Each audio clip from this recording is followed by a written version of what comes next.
وہ بھی یہی کہتی ہے، تم بھی یہی کہتے ہو۔ جب تم اس عمر میں پہنچو گے تب تمہیں پتہ چلے گا کہ ایک بوڑھے آدمی کے کتنے مسائل اور کتنے کام ہوتے ہیں۔ تمہیں تو کبھی بھی توفیق نہیں ہوئی کہ 2 گھڑی میرے پاس بیٹھ کر دکھ سکھ کی 4 باتیں کر لو، 4 باتیں سن لو۔ ساری عمر یہی رونا روتے رہیں گے۔ میرے پاس اتنا وقت نہیں ہے کہ ہر وقت یہاں بیٹھ کر آپ کی شکایتیں یا جوانی کے قصے سنتا رہوں۔ اگر آپ نے اس عورت کو اس لیے رکھا ہے کہ وہ آپ کے پاس بیٹھ کر آپ کی کہانیاں سنتی رہے تو یہ بات ہمیں پسند نہیں۔ بہتر یہی ہے کہ آپ اس کی چھٹی کر دیں۔ وزیر علی ایک دم غصے میں آ گیا۔ زیادہ بک بک کرنے کی ضرورت نہیں ہے۔ میں تمہاری چھٹی کیوں نہ کر دوں؟ نہ تم کوئی کام کرتے ہو نہ میری خدمت کرتے ہو، پڑے مفت کی روٹیاں توڑتے رہتے ہو اور صبح شام اپنی بےہودگیوں سے مجھے تکلیف پہنچاتے رہتے ہو۔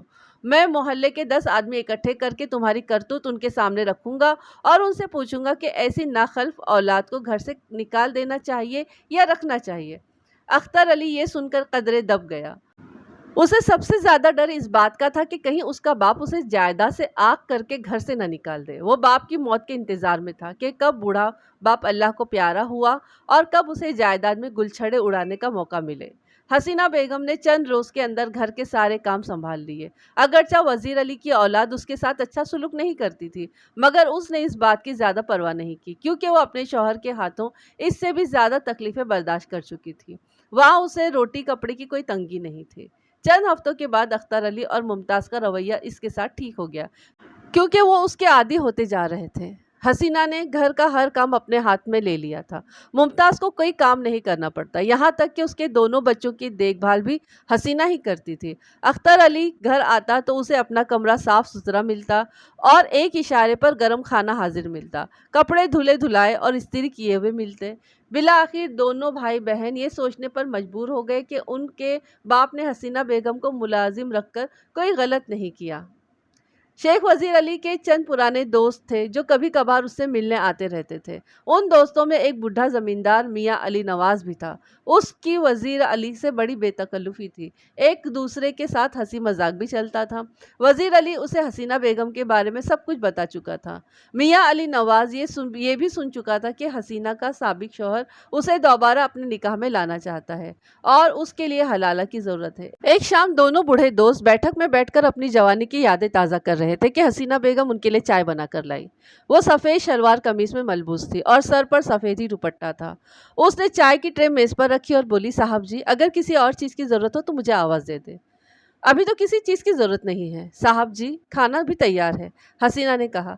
اگر میاں صاحب نے بھی کھانا ہو تو 2 روٹیاں زیادہ پکا لوں۔ ہاں ہاں پکا لو، میاں صاحب بھی یہیں کھانا کھائیں گے۔ حسینہ کے جانے کے بعد علی نواز نے دھیمی آواز میں کہا، یار وزیر علی، تیرا بڑھاپا تو سنور گیا۔ ایسی خدمت گزار عورت تو کسی کسی کو ملتی ہے۔ یہ تو تم سچ کہتے ہو۔ جب سے یہ عورت آئی ہے میرے سارے مسئلے حل ہو گئے ہیں۔ وقت پر گرم کھانا، صاف دھلے کپڑے، کمرے کی صفائی، ذرا سی ٹھنڈ ہو جائے تو نہانے کے لیے گرم پانی، اور اگر طبیعت خراب ہو جائے تو فوراً ڈاکٹر کو بلا کر لے آتی ہے۔ بڑی خدمت گزار عورت ہے۔ لیکن میں نے سنا ہے کہ مولوی صاحب اس کے لیے کوئی بر تلاش کر رہے ہیں، کوئی حلالہ شلالہ کا چکر ہے۔ وہ منظور بھی مولوی صاحب سے ملتا رہتا ہے۔ وزیر علی کو یہ بات ہمیشہ فکر مند کر دیتی تھی۔ وہ سوچتا تھا کہ اگر حسینہ چلی گئی تو پھر مشکلات کا دور شروع ہو جائے گا۔ حسینہ اب دوسری شادی نہیں کرے گی، اس نے کہا۔ وہ کئی بار یہ بات کہہ چکی ہے۔ وزیر علی، حسینہ حیادار عورت ہے، اپنے منہ سے کیسے دوسری شادی کی بات کرے گی؟ کسی دن تم منہ دیکھتے رہ جاؤ گے۔ تمہارا مطلب کیا ہے علی نواز؟ میاں علی نواز نے رازدارانہ لہجے میں کہا، اگر میں تمہاری جگہ پر ہوتا تو میں حسینہ سے نکاح پڑھوا لیتا۔ وزیر علی چونک کر پیچھے ہٹا، جیسے نواز علی نے اسے سوئی چبھو دی ہو۔ کیسے بات کر رہے ہو؟ اس بڑھاپے میں شادی کروں گا؟ میری اولاد تو پہلے ہی موقع کی تلاش میں ہے۔ پھر حسینہ بیگم کی عمر دیکھو اور میری عمر دیکھو۔ میں نے سنا ہے کہ اس کا وہ منظور بھی ادھر ہی منڈلاتا رہتا ہے۔ اولاد کو بتانے کی کیا ضرورت ہے؟ چپ چاپ نکاح پڑھوا لو۔ حسینہ تمہارے گھر ہی میں رہ رہی ہے اور منظور کی فکر نہ کرو، میں اس سے بات کر لوں گا۔ اور حسینہ سے کون بات کرے گا؟ اس سے بھی بات ہو جائے گی۔ وزیر علی کو یہ تجویز کچھ معقول سی معلوم ہوئی۔ کچھ دیر سوچنے کے بعد بولا، میاں نواز، اصل مسئلہ تو حلالے کا ہے۔ اگر شادی کے 4 روز بعد حسینہ یا منظور طلاق کے لیے اصرار کرنے لگے تو پھر کیا ہوگا؟ میاں نواز علی ہولے ہولے سر ہلانے لگا، بولا، یہ مسئلہ تو ہے۔ وہ سوچ میں پڑ گیا۔ ایک طویل توقف کے بعد اس نے وزیر علی کے گھٹنے پر ہاتھ مارا، حل ہو گیا مسئلہ۔ تم ایسا کرو، حق مہر میں یہ مکان حسینہ کے نام کر دو اور شرط یہ رکھ دو کہ طلاق یا خلا کی صورت میں حسینہ مکان کی حقدار نہیں ہوگی۔ کیا منظور اس بات پر راضی ہو جائے گا؟ اس کے راضی یا ناراضی ہونے سے کوئی فرق نہیں پڑتا، لیکن پھر بھی ہم اس سے بات کر لیں گے۔ اگر اس نے اڑی تڑی کی تو پیسوں سے اس کا منہ بند کر دیں گے۔ دیکھ لو آخری عمر میں کہیں مٹی خراب نہ ہو جائے۔ مٹی کیوں خراب ہوگی؟ سارا کام شرع کے مطابق کریں گے۔ میاں نواز نے منظور اور مولوی اللہ بخش سے الگ الگ بات کر کے دونوں کو ہموار کر لیا۔ ابتدائی بات چیت کے دوران اس نے وزیر علی کا ذکر نہیں کیا، صرف یہ کہا کہ ایک عمر رسیدہ آدمی کو شادی پر راضی کر لیا ہے۔ ایک روز اس نے مولوی اللہ بخش اور منظور کو حتمی بات کرنے کے لیے اپنے گھر بلا لیا۔ شیخ وزیر علی پہلے سے وہاں موجود تھا۔ رسمی بات چیت کے بعد میاں علی نواز نے بیٹھک کے دروازے بند کیے اور اصل بات کی طرف آتے ہوئے کہا، مولوی صاحب، میں نے جس شخص کا ذکر کیا تھا وہ یہی میرے دوست شیخ صاحب ہیں۔ آپ جانتے ہیں کہ حسینہ ان کے گھر میں کام کر رہی ہے اور وہاں اسے ہر طرح کی آسائش حاصل ہے۔ یہ بات سن کر مولوی اللہ بخش بھی حیران ہوئے اور منظور بھی حیران ہوا۔ مولوی اللہ بخش نے کہا، شیخ صاحب، آپ اس عمر میں شادی کرنا چاہتے ہیں؟ وزیر علی خاموش رہا۔ میاں علی نواز نے کہا، مولوی صاحب، آپ ماشاءاللہ فقہ کے عالم ہیں، یہ بتائیں کہ کیا شادی کے لیے عمر کی کوئی قید یا پابندی ہے؟ پابندی تو نہیں ہے۔ تو پھر اس بات کو چھوڑیں، اگلی بات کریں۔ میں نے شیخ صاحب کو بڑی مشکل سے اس نیک کام پر راضی کیا ہے۔ منظور نے کہا، شیخ صاحب کے بچے راضی ہو جائیں گے، ان سے اس معاملے کو خفیہ رکھا جائے گا۔ میاں علی نواز نے کہا، حسینہ بیگم پہلے ہی شیخ صاحب کے گھر میں رہتی ہیں، 4 گواہوں کی موجودگی میں مولوی صاحب نکاح پڑھا دیں گے۔ اللہ اللہ، خیر صلاح۔ منظور نے پوچھا، اور وہ کیا کہتے، حلاوہ؟ وہی تو ہے یہ، میاں علی نواز نے کہا، لیکن اس میں طلاق کی شرط نہیں ہوتی۔ ایسی شرط رکھنا گناہ ہے۔ کیوں جی مولوی صاحب، میں نے غلط تو نہیں کہہ رہا؟ ہرگز نہیں، ہرگز نہیں، یہ شیخ صاحب کی مرضی پر منحصر ہے کہ طلاق دیں یا نہ دیں۔ منظور کا منہ لٹک گیا، بولا، او جی، یہ تو پھر کوئی بات نہ ہوئی، میرا مقصد تو پورا نہ ہوا۔ میاں علی نواز منظور کو ایک طرف لے گیا اور آہستہ سے بولا، اوئے نادانوں جیسی باتیں نہ کر، دیکھتا نہیں شیخ صاحب قبر میں پاؤں لٹکائے بیٹھے ہیں؟ آج مرے پرسوں سوئے، میں نے تمہارے لیے شیخ صاحب سے 1000 کی بات کی ہے۔ 1000 روپے اس زمانے میں بہت بڑی رقم ہوتی تھی۔ منظور نے خوش ہو کر پوچھا، واقعی؟ ہاں، پورے 1000 روپے۔ اس کے علاوہ میں ایک اور تجویز ڈالنے والا ہوں۔ وہ کیا جی؟ شیخ صاحب کو اپنا مکان حسینہ بیگم کے نام لگانا پڑے گا۔ تو خاموشی سے میری ہاں میں ہاں ملاتا رہے۔ ٹھیک ہے جی، میں آپ کا تابعدار ہوں۔ دونوں واپس آ گئے۔ میاں علی نواز نے کہا، شیخ صاحب، میری ایک تجویز ہے، حسینہ بیگم کا کچھ تحفظ ہونا چاہیے۔ آپ ایسا کریں کہ اپنا مکان اس کے نام لگا دیں۔ شیخ وزیر علی نے پروگرام کے مطابق تھوڑی سی رد و قد کے بعد یہ تجویز قبول کر لی۔ ٹھیک ہے، ٹھیک ہے، میں اپنا مکان حسینہ بیگم کے نام لگوانے کی تجویز کو قبول کرتا ہوں، لیکن اس کے ساتھ ہی میری ایک شرط ہوگی کہ یہ مکان میری موت کے بعد ہی حسینہ بیگم کو مل سکے گا۔ خلا یا طلاق کی صورت میں حسینہ بیگم مکان کی حقدار نہیں ہوگی۔ کیوں بھائی منظور ہے، یہ بات تو معقول ہے۔ میاں علی نواز نے کہا، اب تو یہ ہو نہیں سکتا کہ شیخ صاحب بیوی سے بھی جائیں اور مکان سے بھی۔ آپ سمجھدار آدمی ہیں جی، جو مناسب سمجھے فیصلہ کریں، منظور علی نے کہا۔ یہ بات اس کی سمجھ میں آ گئی تھی کہ بوڑھا وزیر علی چل چلاؤ کی عمر میں تھا۔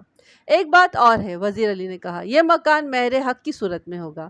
منظور نے اس پر کوئی اعتراض نہیں کیا۔ میاں علی نواز نے منظور سے کہا، یہ معاملہ تو طے ہو گیا، اب حسینہ بیگم کو راضی کرنا تمہارا کام ہے۔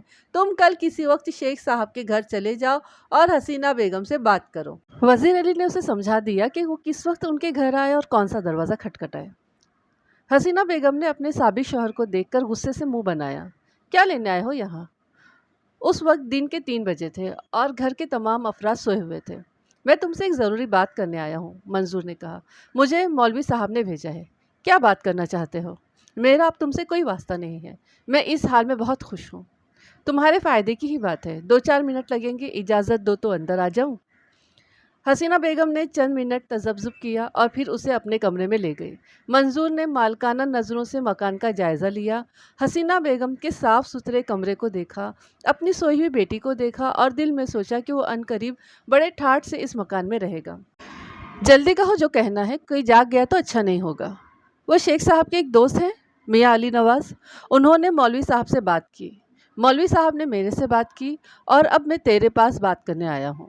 منظور نے تحمید باندھی، بات یہ ہے کہ میاں علی نواز نے تمہیں دیکھا اور پسند کیا، وہ چاہتے ہیں کہ تم نوکرانی کے بجائے شیخ صاحب کی گھر والی بن جاؤ۔ تمہارا دماغ تو نہیں چل گیا؟ کہا شیخ صاحب اور کہاں میں؟ اگر شیخ صاحب نے یہ بات سن لی تو مجھے جوتے مار کر گھر سے نکال دیں گے۔ منظور نے دھیمی آواز میں کہا، شیخ صاحب سے بات ہو چکی ہے، میاں صاحب نے انہیں راضی کر لیا ہے۔ یہ وہی چکر تو نہیں جو مولوی صاحب نے بتایا تھا؟ یعنی شیخ صاحب میرے ساتھ شادی کریں گے، پھر طلاق دیں گے، پھر مولوی صاحب تمہارے ساتھ میرا نکاح پڑھائیں گے؟ نہ بابا نہ، میں تو اسی طرح خوش ہوں، بہت جوتے کھا لیے ہیں تمہارے۔ اس وقت کی بات اور تھی، اس وقت میں بے سہارا تھی۔ منظور نے چالاکی سے کہا، طلاق کی بات کون کر رہا ہے؟ میں تو تیرے بھلے کی بات کر رہا ہوں۔ میاں صاحب نے شیخ صاحب کو اس بات پر بھی راضی کر لیا ہے کہ وہ اپنا یہ مکان تمہارے نام کر دیں گے۔ کیسی باتیں کر رہے ہو؟ حد ہو گئی، تجھے یقین ہی نہیں آ رہا؟ اب یہ بھی سن لے کہ یہ ساری باتیں میرے سامنے ہوئی ہیں۔ شیخ صاحب نے خود یہ مکان تمہارے نام کرنے کا وعدہ کیا ہے، لیکن ساتھ ہی یہ شرط رکھی ہے کہ وہ تمہیں طلاق ولاق نہیں دیں گے۔ یہ مکان تمہیں ان کی موت کے بعد ہی ملے گا۔ اگر تم نے ان کی زندگی میں علیحدگی اختیار کر لی تو مکان نہیں ملے گا۔ اچھا، تو پھر تم کیوں پریشان ہو رہے ہو؟ یہ بھی تو سوچ کہ شیخ صاحب کی عمر ہی کتنی ہے، پتہ نہیں کب اللہ کو پیارے ہو جائیں۔ تو پھر تمہیں کیا فائدہ ہوگا؟ تو پھر ہم دوبارہ نکاح کر لیں گے، یہ مکان ہوگا اور ہم ہوں گے اور عیش ہوگا۔ یہ بات اپنے دل سے نکال دو، میں اپنی مرضی سے فیصلہ کروں گی، میری مرضی ہوگی تو شادی کروں گی، نہیں ہوگی تو نہیں کروں گی۔ چل یوں ہی صحیح، منظور نے اس کی بات پر زیادہ زور نہیں دیا۔ شیخ صاحب کے ساتھ شادی پر تو راضی ہے نا؟ پتہ نہیں، مجھے تو یقین ہی نہیں آ رہا کہ شیخ صاحب کی اولاد اس بات پر قیامت نہیں کھڑی کر دے گی۔ یہ سارا معاملہ خفیہ ہوگا، 4 گواہوں کی موجودگی میں نکاح ہوگا اور بات باہر نہیں جائے گی، لکھت پڑھت کے پکے کاغذ ہوں گے۔ تو فکر نہ کر، تو فکر کیوں کرتی ہے؟ نکاح ہو جائے گا تو پھر کوئی مائے کا لال کچھ نہیں کر سکتا۔ حسینہ بیگم نے کہا کہ وہ سوچ کر جواب دے گی، لیکن حقیقت یہ تھی کہ وہ راضی ہو چکی تھی۔ 3 ہفتے کے بعد مولوی اللہ بخش نے 4 آدمیوں کی موجودگی میں حسینہ بیگم اور شیخ وزیر علی کا نکاح پڑھا دیا۔ جن گواہوں نے نکاح نامے پر دستخط کیے تھے ان میں سے ایک نام محمد یاسین تھا اور دوسرا میاں علی نواز تھا۔ محمد یاسین ایک ریٹائرڈ سرکاری ملازم تھا اور معتبر آدمی تھا۔ یہ تمام حالات مجھے مختلف لوگوں کی زبانی معلوم ہوئے۔ منظور کے بارے میں پتہ چلا کہ وہ شیخ وزیر کی وفات سے 3-4 مہینے قبل سرگودھا چلا گیا تھا۔ شاید وہ شیخ وزیر علی کے مرنے کا انتظار کرتے کرتے تھک گیا تھا۔ میں نے مولوی اللہ بخش، میاں علی نواز اور محمد یاسین کو اختر علی کے گھر میں جمع کیا اور علی نواز سے کہا کہ وہ اپنے مرحوم دوست کے بیٹے کو ساری صورتحال سمجھائے۔ میاں علی نواز نے نکاح نامہ اسٹیمپ پیپر اختر علی کے سامنے رکھ دیا اور اسے سارے حالات بتانے کے بعد کہا، یہ پکا کاغذ تمہارے سامنے ہے، نکاح نامہ بھی دیکھ لو۔ تمہارے باپ کو صرف اس وجہ سے دوسری شادی کی ضرورت پیش آئی کہ تم لوگ اس کی خدمت نہیں کرتے تھے۔ اختر علی کبھی نکاح نامے کو اور کبھی اسٹیمپ پیپر کو دیکھتا، اسے اس بات کا یقین ہی نہیں آ رہا تھا کہ جس عورت کو وہ 4 سال تک ملازمہ سمجھتا رہا وہ اس کی سوتیلی ماں تھی۔ یہ سب کچھ غلط ہے جی، اختر علی نے ایک طویل توقف کے بعد کہا۔ میں اس بات کو نہیں مانتا، ابا جی ایسے حرکت کر ہی نہیں سکتے۔ یہ کیسے ہو سکتا ہے کہ ہمیں پتہ ہی نہ چلے اور شادی ہو جائے؟ یہ مکان میرا ہے، میں اس معاملے میں کوئی بات سننے کے لیے تیار نہیں ہوں۔ دیکھ اختر علی، اگر تیرے باپ نے چھپ کر شادی کی تو کوئی گناہ نہیں کیا، میاں علی نواز نے کہا۔ اسے کسی سے اجازت لینے کی ضرورت نہیں تھی۔ اس بات سے کوئی فرق نہیں پڑتا کہ تمہیں اپنی باپ کی شادی کا علم تھا یا نہیں۔ یہ کاغذات اصلی ہیں اور گواہ تمہارے سامنے موجود ہے۔ مولوی صاحب بھی تشریف فرما ہیں اور یہ نیک اور دیندار آدمی ہے، نکاح انہوں نے ہی پڑھایا ہے۔ حسینہ بیگم کا پہلا خاوند منظور بھی نکاح میں موجود تھا۔ تم کس کس کو جھٹلاؤ گے؟ یہ اسٹیمپ پیپر بھی تمہارے سامنے ہے، اس پر گواہوں کے دستخط اور عدالت کی مہر بھی موجود ہے۔ اس شادی کا ایک ثبوت یہ بھی ہے کہ حسینہ بیگم تمہارے باپ کی موت تک اس کے ساتھ ہی رہی اور اب بھی اس کے گھر میں موجود ہے۔ اس لیے بہتر یہی ہے کہ سمجھداری سے کام لو۔ میاں علی نواز بڑی عمدگی سے حسینہ بیگم کا کیس پیش کر رہا تھا، یوں لگتا تھا کہ وہ باقاعدہ تیاری کر کے آیا ہے۔ اختر علی نے کہا، اور چاچا جی، آپ کو اس معاملے میں پڑھنے کی کیا ضرورت ہے؟ یہ میرا اور حسینہ بیگم کا معاملہ ہے۔ آپ کو میری حمایت کرنی چاہیے کیونکہ آپ ابا جی کے پرانے دوست ہیں، الٹا آپ مخالف پارٹی کی حمایت کر رہے ہیں۔ اور یہاں مخالف پارٹی کوئی نہیں ہے، علی نواز نے کہا۔ تم میرے دوست کے بیٹے ہو اور حسینہ بیگم میرے دوست کی بیوہ ہے، بیوہ ہی نہیں بلکہ ایک مظلوم اور بے سہارا عورت ہے۔ اس نے تیرے باپ کی بہت خدمت کی ہے، اس کی ہی نہیں تمہاری بھی خدمت کی ہے۔ وزیر علی نے مجھے اس کا خیال رکھنے کی سخت تاکید کی تھی۔ ہم نے بھی ابا جی کی بہت خدمت کی ہے، اختر علی نے کہا۔ آخر عمر میں ابا جی کے ہوش و حواس ٹھکانے نہیں رہے تھے۔ میں یہ کیس عدالت میں لے جاؤں گا، جو ہوگا سو ہوگا، دیکھا جائے گا۔ اوے پاگل نہ بن، عدالت میں جائے گا تو تیرے مرحوم باپ کی بدنامی ہوگی۔ میں خاموشی سے ساری بحث سن رہا تھا۔ بیٹھک کے ایک کونے میں حسینہ بیگم اور اس کی بیٹی خاموشی سے بیٹھی تھی۔ وہ دیوانی کیس تھا اور ہمارے دائرۂ اختیار سے باہر تھا۔ میاں علی نواز نے مجھ سے کہا، ملک صاحب اس نادان کو سمجھائیں کہ عدالت میں جانے سے کچھ حاصل نہیں ہوگا۔ 4 پیشیوں میں حسینہ بیگم کے حق میں ڈگری ہو جائے گی۔ میاں صاحب میں کوئی سوشل ورکر تو ہوں نہیں۔ جب تک کہ حسینہ بیگم اس گھر میں رہ رہی ہیں اس وقت تک ہم کوئی دخل نہیں دے سکتے، لیکن اختر علی نے اسے گھر سے نکالنے کی کوشش کی تو پھر یہ قابل دست اندازی پولیس کیس ہوگا۔ میں نے دیکھا کہ میری بات سن کر اختر علی کچھ مطمئن سا نظر آنے لگا۔ قدر توقف کے بعد بولا، میاں صاحب میرا آپ کے ساتھ کوئی تنازع نہیں ہے، آپ اس معاملے میں دخل نہ دیں۔ ملک صاحب نے فیصلہ سنا دیا ہے، یہ عورت بے شک اس گھر میں رہے، اب میں اسے نہیں نکالوں گا، عدالت نکالے گی۔ اس نے ہولے سے اضافہ کیا، میں اسے عدالتوں میں خوار کر دوں گا، عدالت میں میرا مقابلہ نہیں کر سکے گی۔ یہ سن کر میاں علی نواز نے برہمی سے کہا، او اسے اکیلا نہ سمجھنا، میں اس کے ساتھ ہوں۔ بات ختم کرتے ہی اس نے کاغذات طے کر کے تھیلے میں رکھے اور سلام کر کے رخصت ہو گیا۔ گواہ محمد یاسین اور مولوی صاحب بھی اٹھ گئے۔ اختر علی مجھے دروازے تک چھوڑنے گیا اور میری ہمدردیاں حاصل کرنے والی باتیں کرتا رہا، اور آپ جانتے ہی ہوں گے کہ پولیس کی ہمدردیاں حاصل کرنے کے لیے کس قسم کی باتیں کی جاتی ہیں۔ چند ہفتوں کے بعد مجھے پتا چلا کہ منظور واپس آ گیا ہے اور حسینہ بیگم سے ملا بھی تھا۔ یہ معلوم نہیں ہو سکا کہ دونوں کے درمیان کیا بات چیت ہوئی تھی۔ آیا حسینہ بیگم اس کے ساتھ شادی کرنے پر راضی تھی یا نہیں؟ البتہ یہ سننے میں آیا تھا کہ اختر علی نے کوئی کیس داخل نہیں کیا، نہ ہی اس نے حسینہ بیگم کو دوبارہ گھر سے نکالنے کی کوشش کی تھی۔ اس سے میں نے اندازہ لگایا کہ دونوں نے آپس میں کوئی سمجھوتا کر لیا تھا، لیکن اس شخص کو یہ سمجھوتا پسند نہیں آیا۔ اپریل کے مہینے میں یہ اطلاع ملی کہ اختر کو نیند کی حالت میں کسی نے قتل کر دیا ہے۔ صبح جب میں ڈیوٹی پر پہنچا تو سب سے پہلے اس واردات کی رپورٹ ملی۔ میں چند آدمیوں کے ہمراہ فوراً جائے واردات پر پہنچ گیا۔ مکان کے باہر کافی لوگ جمع تھے۔ اختر علی کی لاش خون میں لت پت بستر پر پڑی ہوئی تھی۔ اس کے جسم پر تیز دھار آلے سے تقریباً 5 وار کیے گئے تھے۔ ان میں سے 3 زخم تقریباً سینے پر اور 2 پیٹ پر آئے تھے۔ یہ میں آپ کو اپنے سرسری معائنے کی رپورٹ بتا رہا ہوں۔ ایک زخم عین دل کے اوپر تھا، غالباً قاتل نے پہلا وار دل پر کیا تھا، لیکن ایک وار سے مطمئن نہیں ہوا اور مزید وار کرتا چلا گیا۔ مقتول کے ہاتھوں پر خون لگا ہوا تھا، مگر اس کے ہاتھ پر کوئی زخم نہیں تھا۔ اس سے ظاہر یہ ہوتا تھا کہ اسے مزاحمت کرنے کا بالکل موقع نہیں ملا تھا۔ قاتل نے اسے نیند کی حالت میں ہی ختم کر دیا تھا۔ موسم گرم ہو چکا تھا اور اختر علی صحن کے دائیں والے برآمدے میں سوتا تھا۔ جائے واردات پر آلہ قتل موجود نہیں تھا۔ قاتل اگر باہر سے آیا تھا تو یقیناً دیوار پھاند کر اندر داخل ہوا تھا۔ گھر کے اندر حسینہ بیگم اور اس کی بیٹی کے سوا اور کوئی نہیں تھا۔ فوری طور پر میرے ذہن میں یہی بات آئی کہ وہ قتل جائیداد کی وجہ سے کیا گیا تھا، اور ایسی صورت میں حسینہ بیگم کی پوزیشن شبے سے بالاتر نہیں تھی۔ وہ خاصی توانا عورت تھی اور سوئے ہوئے آدمی پر بآسانی وار کر سکتی تھی۔ میں نے ایک ASI کو واردات کا نقشہ تیار کرنے کے لیے کہا اور خود حسینہ بیگم کے کمرے میں پہنچ گیا۔ وہ محلے کی 2-3 عورتوں کے درمیان سہمی ہوئی بیٹھی تھی۔ اس کی 10 سالہ بیٹی بھی وہاں موجود تھی۔ میں نے کہا، بی بی میں تم سے اس واردات کے بارے میں چند سوالات کرنا چاہتا ہوں۔ اس نے اپنی بیٹی سے کرسی لانے کے لیے کہا۔ وہ اٹھی اور ایک کرسی لا کر دروازے کے پاس رکھ دی۔ حسینہ بی بی یہ واردات کیسے پیش آئی؟ میں نے کرسی پر بیٹھنے کے بعد پوچھا۔ مجھے تو جی کچھ پتہ ہی نہیں چلا، اس نے جواب دیا۔ میں صبح اٹھی تو میں نے دیکھا اختر علی خون میں لت پت پڑا ہے۔ لاش دیکھ کر میرے ہاتھ پیر پھول گئے۔ میں چیختی ہوئی باہر بھاگی۔ میری چیخیں سن کر لوگ گھروں سے باہر نکل آئے۔ تم کتنے بجے اٹھی تھی؟ میں روزانہ 6 پونے 6 بجے تک اٹھ جاتی ہوں۔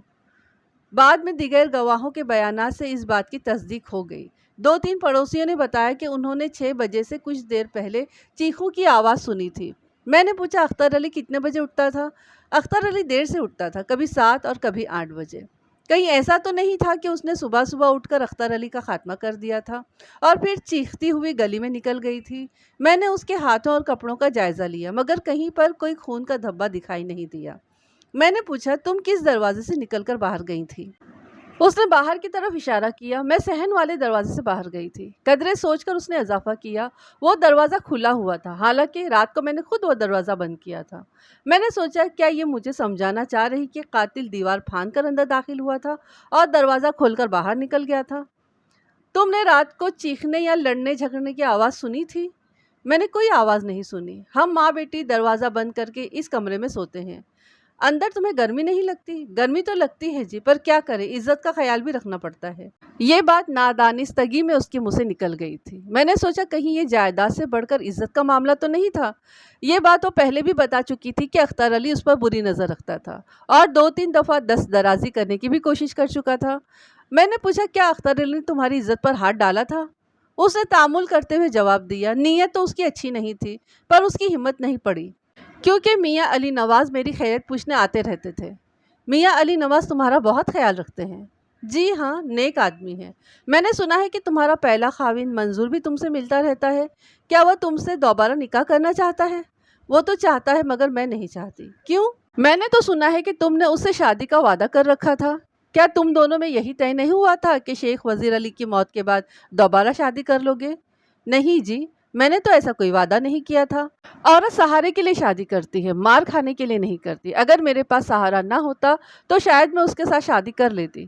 کون سا سہارا ہے تمہارے پاس؟ میں نے پوچھا۔ سہارے کے بارے میں بھی تو بتاؤ، اور یہ بھی بتاؤ کہ منظور کے ساتھ تمہاری کیا بات ہوئی تھی۔ اس نے تفصیل بتاتے ہوئے کہا کہ جب منظور کو پتہ چلا کہ شیخ وزیر علی فوت ہو گیا ہے تو وہ بہت خوش ہوا اور اسے آ کر مبارکبادی دی۔ حسینہ نے کہا کہ اسے یہ سن کر بہت غصہ آیا۔ اس نے منظور سے کہا، میں ایسی مبارکباد پر لعنت بھیجتی ہوں۔ مجھے شیخ صاحب کی موت کا بہت دکھ ہوا ہے۔ انہوں نے مجھے بہت سکھ دیا تھا، کبھی اف تک نہیں کہا تھا۔ منظور نے مکاری سے کہا، ہاں یہ تو ہے، شیخ صاحب آدمی تو بہت اچھے تھے۔ ویسے مجھے بھی ان کی موت پر دکھ ہوا ہے۔ یہ بتا، مکان تو تیرے ہی قبضے میں ہے نا؟ میرے قبضے میں کچھ نہیں ہے، اختر علی نے مجھے نکال کر باہر کیا تھا۔ اس نے منظور کو ساری تفصیل بتائی، پھر بولی، اللہ بھلا کرے میاں علی نواز کا، انہوں نے بھاگ دوڑ کر کے معاملہ سیدھا کر دیا، ورنہ کچھ بھی نہیں ہونا تھا۔ اچھا؟ منظور نے گردن پھلائی، تو نے مجھے کیوں نہیں اطلاع بھجوائی؟ اس علاقے کے سارے گنڈے بدماش اپنے ہی یار بیلی ہیں، میں اختر علی کو 1 منٹ میں سیدھا کر دیتا۔ مکان کے کاغذ کہاں ہیں؟ وہ میں نے میاں علی نواز کے پاس رکھوایا ہوا ہے۔ اب تو کوئی فکر نہ کر، میں آ گیا ہوں۔ میں نے مولوی صاحب سے بات کر لی ہے، انہوں نے بتایا ہے کہ عدت پوری ہونے کے بعد ہم نکاح کر سکتے ہیں اور ہمارا نکاح ہو جائے گا، اس کے بعد اختر علی کا بندوبست بھی ہو جائے گا۔ میں اب شادی نہیں کروں گی، اپنے دل سے امید نکال دے۔ اوئے کیا ہو گیا ہے تجھے، یاد نہیں؟ تو نے میرے ساتھ وعدہ کیا تھا، شیخ صاحب سے تیری شادی کا سارا بندوبست میں نے ہی کیا تھا۔ یہ شادی تو نے شرع کی شرط پوری کرنے کے لیے کی تھی۔ جھوٹ نہ بول، تو نے کچھ نہیں کیا تھا، تو میری قیمت کھری کر کے لے گیا تھا۔ شیخ صاحب نے مجھے ساری کہانی سنا دی ہے۔ شیخ صاحب نے تجھے 2000 روپے نہیں دیے تھے؟ وہ تو انہوں نے اپنی خوشی سے دیے تھے۔ کس بات کی خوشی؟ چل چھوڑ ان باتوں کو، میں اب بڑا سدھر گیا ہوں اور سدھرا ہوا بندہ بن کر آیا ہوں۔ وہ پہلے والا منظور نہیں ہوں۔ میں اب تجھے پھولوں کی طرح سنبھال کر رکھوں گا۔ مجھے تیری باتوں کا اعتبار نہیں ہے۔ میں تیرے بچوں کا باپ ہوں۔ میرے ساتھ شادی نہیں کرے گی تو کس کے ساتھ کرے گی؟ اکیلی عورت کچھ نہیں کر سکتی۔ اختر علی کو جب موقع ملا تجھے نکال باہر کرے گا، لیکن میرے ہوتے ہوئے ایسی جرات نہیں کر سکتا۔ اس نے منہ پر ہاتھ پھیرا۔ شادی کے دوسرے دن اس سے اٹھا کر باہر نہ پھینکا تو میرا نام منظور خان نہیں۔ ابھی تو جا، میں سوچوں گی، حسینہ نے جان چھڑانے کے لیے کہا۔ منظور دوبارہ آنے کا کہہ کر واپس چلا گیا۔ شام کو جب اختر گھر آیا تو حسینہ نے اسے منظور کے بارے میں بتایا۔ کیا کہتا تھا؟ مجھ سے دوبارہ شادی کرنا چاہتا ہے۔ تم نے کیا جواب دیا؟ میں نے کہا میں سوچ کر جواب دوں گی۔ وہ آپ کے بارے میں بہت کچھ کہہ رہا تھا۔ میرا اس سے کیا واسطہ؟ کہہ رہا تھا شادی کے دوسرے ہی روز اختر کو نکال کر گھر سے باہر پھینک دوں گا۔ یہ بھی کہتا تھا کہ علاقے کے سارے گنڈے بدماش اس کے دوست ہیں۔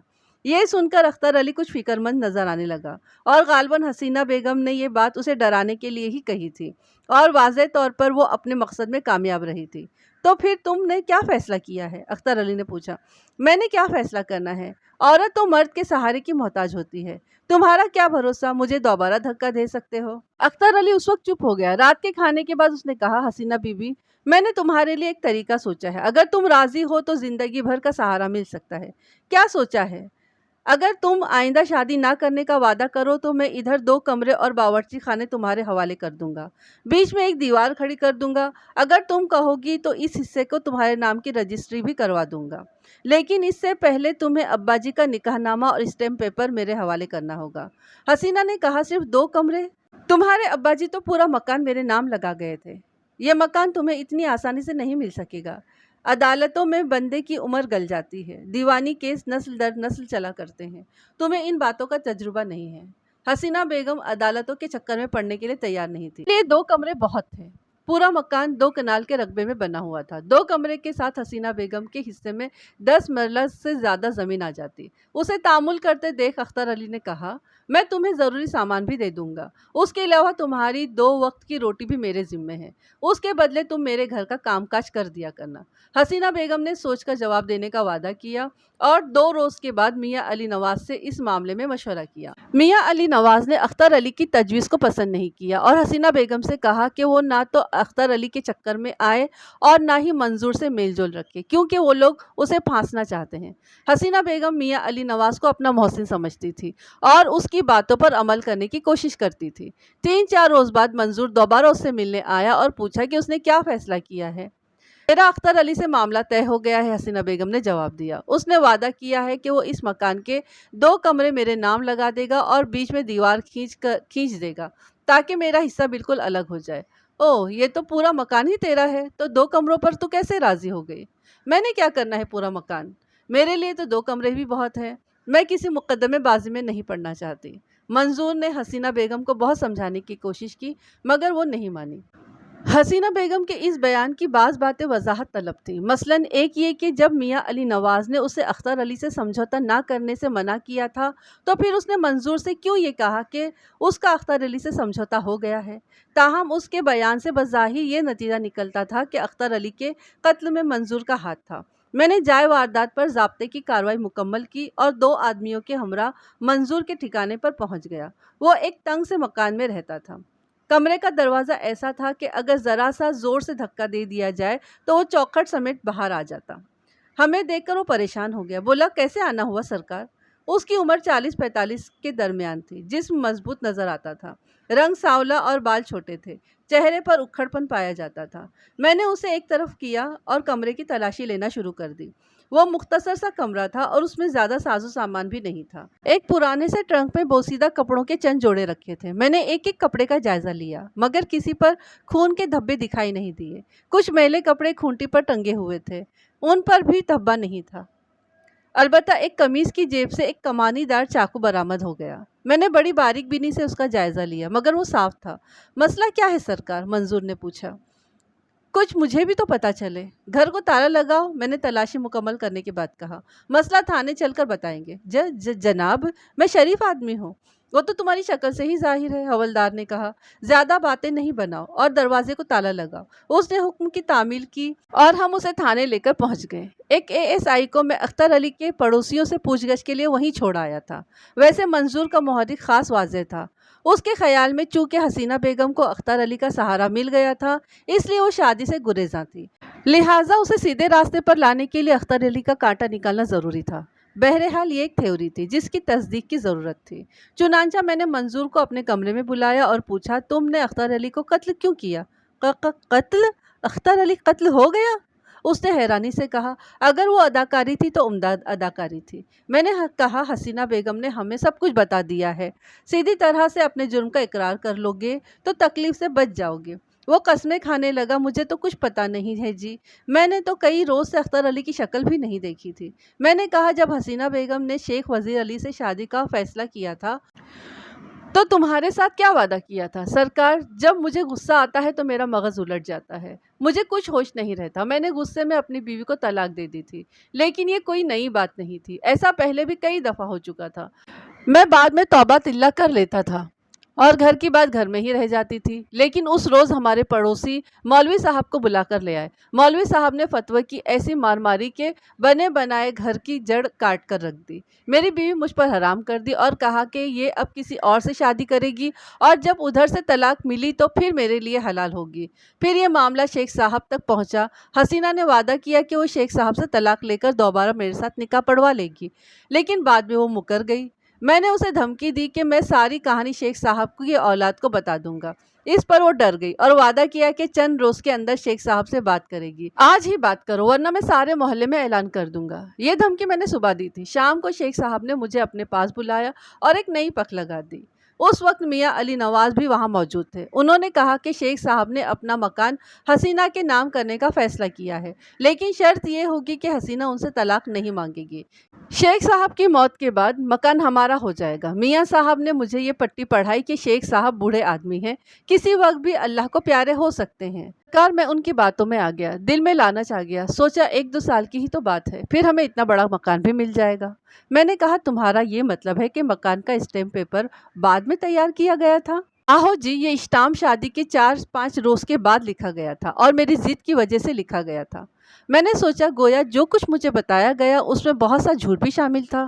اب میں آپ کو یہ بھی بتا دوں کہ میری معلومات کا بڑا ذریعہ میاں علی نواز تھا، دوسرا بڑا ذریعہ حسینہ بیگم تھی۔